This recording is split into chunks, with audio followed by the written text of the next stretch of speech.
So England face Andorra on the 7th of June in it's England's third game of the qualification campaign for the World Cup. This game will be taking place in Barcelona because they've moved it from Andorra because of the capacity of the stadium, which means there's a big away contingent of England fans going out to this match. England currently sit top of this group, but that is following two home victories, a 2-0 victory against Albania and a 3-0 home victory against Latvia. Because of the way the Nations League has worked and things like that, there are some teams in this group that haven't played a single game yet, such as Serbia, for example. With a third win on the bounce, which it will be, by the way, stick around to the end of the video for my full score prediction, but England are going to win this match. A third victory will set England up really, really well, and obviously a few days later, we then play Senegal in a friendly, which I'll cover in another video. But in the context of this World Cup qualification campaign, England will play Andorra twice now, so first away, then at home. The home game will come in September, but then the qualification campaign will get much tougher, and arguably England's biggest test awaits in September, the 9th of September, which will be against Serbia away from home. But England versus Andorra is a fixture. Look, England will win. I've already said that. We have played Andorra 6 times in total, scored 25 goals. I've never conceded a goal against them.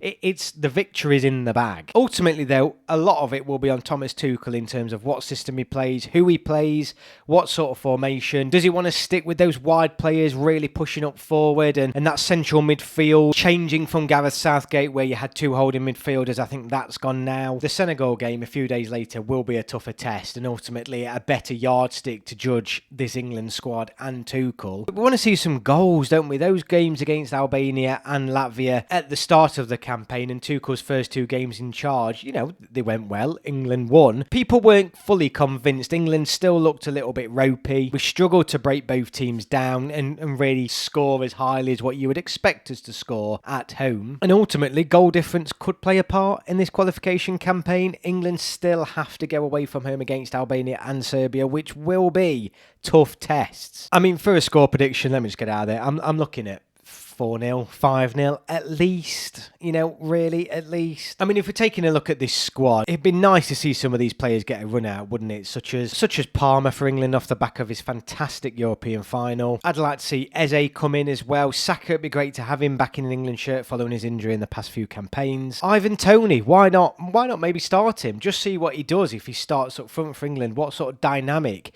does he bring to this wider team and wider squad? Maybe an opportunity for Gibbs White to come in, maybe Jones in central midfield. I think it's just let's experiment now. Rodgers certainly has possibly earned a starting place in the starting lineup against Andorra. It's a chance for Thomas Tuchel to have a look at different players, and it's one more game in a limited number of games that are leading up to next year's World Cup. I mean, no Andorra fan will predict anything other, and no fan in the world actually will predict anything other than an England victory. The back 4 though, I mean, will he experiment there? Trent Alexander-Arnold, it'd be great to see Trent on one side, Lewis Skelly on the left, and then maybe Colwill and Konza in central midfield, maybe Chalobah as well. A really interesting new back 4, which isn't going to be tested by any means, but it'll be interesting just to see how they are together. We all know defenders are very much the players who touch the ball the most on the pitch at the minute, so let's see what those 4 can do. There's going to be plenty of opportunities for some of these fringe players just to show what they can do. No one's going to cement their place on the plane for next summer based on this game against Andorra, but ultimately